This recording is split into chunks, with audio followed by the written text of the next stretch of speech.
Hi hello. ഇന്നത്തെ വീഡിയോയിൽ രാവിലെ 5:30 മുതൽ 7:30 വരെയുള്ള കാര്യങ്ങളാണ് ഞാൻ ഉൾപ്പെടുത്തിയിട്ടുള്ളത് കേട്ടോ. ഞാൻ എണീച്ച് വരുമ്പോഴത്തേനും അമ്മ എണീക്കാറുണ്ട് കേട്ടോ. ചിലപ്പോൾ ഞങ്ങൾ രണ്ടാളും ഒരുമിച്ച് തന്നെ ആയിരിക്കും എണീക്കുക. അപ്പം ഞാൻ ഇന്ന് എണീച്ച് വരുമ്പോഴത്തേനും അമ്മ എണീച്ച് കുടിക്കാൻ വെള്ളം തിളപ്പിക്കാൻ വെച്ചിട്ടുണ്ടായിരുന്നു. അതിക്ക് ശേഷമാണ് ചോറിന് വെള്ളം വെച്ചിട്ടുണ്ടായിരുന്നത്. അമ്മ തന്നെയാണ് കേട്ടോ എന്നും അരിയൊക്കെ ഇടാറുള്ളത്. പിന്നെ ഞാൻ കൂട്ടാൻ വെക്കാൻ പരിപ്പ് അടുപ്പത്ത് വെച്ചു. പിന്നെ ഇന്നലെ ഇളവൻ കൊണ്ടുവന്നിട്ടുണ്ടായിരുന്നു. അപ്പോൾ അത് മുറിച്ച് നോക്കിയപ്പോൾ ഭയങ്കര കട്ടി കേട്ടോ. അപ്പോൾ മുറിച്ച് നോക്കിയപ്പോൾ അതിൻ്റെ ഉള്ളിൽ കണ്ടപ്പോൾ എനിക്ക് ഇളവനാണോ ചിരങ്ങയാണോ എന്നൊരു സംശയം. അപ്പോൾ ഞാൻ അമ്മേനോട് ചോദിച്ചു, ഇത് ഇളവനാണോ ചിരങ്ങയാണോ അമ്മ, പരിപ്പിട്ട് കൂട്ടാൻ വെക്കാൻ പറ്റുമോ ചോദിച്ചു. അപ്പോൾ അമ്മ വന്ന് നോക്കുകയാണ്. അമ്മ വന്ന് നോക്കിയിട്ട് പറഞ്ഞു ഇത് ഇളവൻ തന്നെയാണേ പറഞ്ഞു.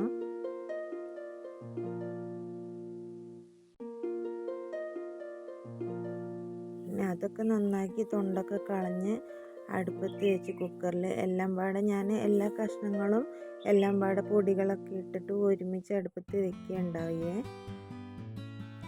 മൊബൈലിൽ ഷൂട്ട് ചെയ്യേണ്ടതിനെ കൊണ്ട് ഇന്ന് മൊബൈലിൽ ഞാൻ രാവിലെ ലളിത സഹസ്രനാമം ഒന്നും വെച്ചിട്ടില്ല കേട്ടോ.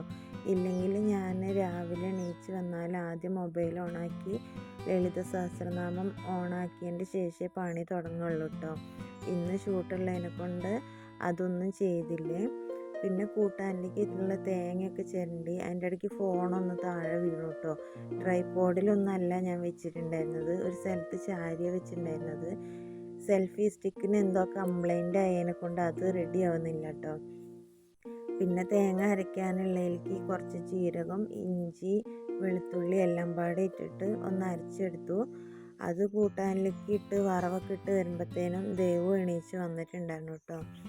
ഇന്നലെ കിടക്കുമ്പോഴേ പറഞ്ഞിട്ടുണ്ടായിരുന്നു അമ്മ എണീക്കുമ്പോൾ തന്നെ എന്നെ കൂടെ വിളിക്കണം എന്ന് പറഞ്ഞിട്ടുണ്ടായിരുന്നു. അപ്പോൾ എന്തിനാ എത്ര നേരത്തെ എണീക്കണേ വിചാരിച്ചിട്ട് ഞാൻ വിളിച്ചിട്ടുണ്ടായിരുന്നില്ലേ. പിന്നെ 6 മണിയൊക്കെ ആയപ്പോൾ ആളെന്നെ സ്വന്തം എണീച്ച് വന്നിട്ടുണ്ടായിരുന്നു. പിന്നെ 2 മുട്ട പുഴുങ്ങാൻ വെച്ചിട്ടുണ്ടായിരുന്നു. കുട്ടിക്ക് രണ്ടാൾക്കും ഭയങ്കര ഇഷ്ടമായിട്ട് മുട്ട പുഴുങ്ങിയത്. അങ്ങനെ പിന്നെ കുറച്ച് കഴിഞ്ഞപ്പോഴത്തേനും നേരം വെളുത്ത് കഴിഞ്ഞ് നല്ല വെളിച്ചം വന്നു കേട്ടോ. വെളിച്ചം വന്നു കഴിഞ്ഞിട്ടാണ് ഞാൻ ദോശ ഇടാൻ നിൽക്കുന്നത്. മാവ് നല്ലപോലെ പൊന്തിയിട്ടുണ്ടായിരുന്നില്ല. അപ്പോൾ ഇഡ്ഡലി ചൂടാൻ വിചാരിച്ചിട്ടുണ്ടായിരുന്നു.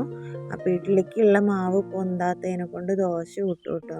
അപ്പോഴേ പറയുന്നുണ്ട് അമ്മ ഇന്നും ദോശയാണോ എന്നൊക്കെ ചോദിച്ചു ദേവു. എന്തോ തപ്പിത്തെരയാണ്, കട്ടറാണോ എന്താണോ എന്തോ തപ്പിത്തെരയാണ്. കുട്ടപ്പായി നീച്ച് വന്നിട്ട് അമ്മ ചൂല എവിടെ ചോദിച്ചപ്പോൾ ഇന്ന് ഞാൻ അടിച്ചു വരാം അച്ഛമ്മയെ പറഞ്ഞിട്ട് ആൾ വെറുതെ ഒന്ന് തോണ്ടുന്നുണ്ടായിരുന്നു കേട്ടോ. പിന്നെ ചോറൊക്കെ ഊറ്റി കഴിഞ്ഞതിൻ്റെ ശേഷം ചേട്ടയ്ക്ക് ചോറ് കൊണ്ടുപോകണമല്ലോ, അപ്പോൾ അതിനെ കൊണ്ട് ചോറാക്കി. പിന്നെ വൻപയർ ഉപ്പേരി വെച്ചിട്ടുണ്ടായിരുന്നു, അത് വീഡിയോ എടുക്കാൻ പറ്റിയില്ല കേട്ടോ. വൻപയർ ഉപ്പേരി ആക്കി. ഒരു ഉണക്കൽ മീനാണ്, പച്ചമീനൊന്നും വാങ്ങിയിട്ടുണ്ടായിരുന്നില്ല, ഉണക്കമീനും ആക്കിയിട്ടുണ്ടായിരുന്നു. പുളിഞ്ചി ഉണ്ടാക്കിയിട്ടുണ്ടായിരുന്നു. 2 ദിവസം മുന്നേ പുളിഞ്ചി ഉണ്ടാക്കിയിട്ടുണ്ടായിരുന്നു അച്ഛന് നാട്ടിലായതിനെ കൊണ്ട് പുളിഞ്ചിയൊക്കെ ഉണ്ടാക്കാൻ നല്ലോണം അറിയാം, നല്ല ടേസ്റ്റാണ്. അപ്പോൾ അതും കുറച്ചാക്കി കൂട്ടാനും ആക്കി ചേട്ടയ്ക്ക് കൊടുത്തു വിട്ടു. അപ്പോൾ ഇന്നത്തെ വീഡിയോ ഇത്രയേ ഉള്ളൂ. ഇഷ്ടപ്പെട്ടെങ്കിൽ ലൈക്ക് ചെയ്യുക, സബ്സ്ക്രൈബ് ചെയ്യുക. Thank you.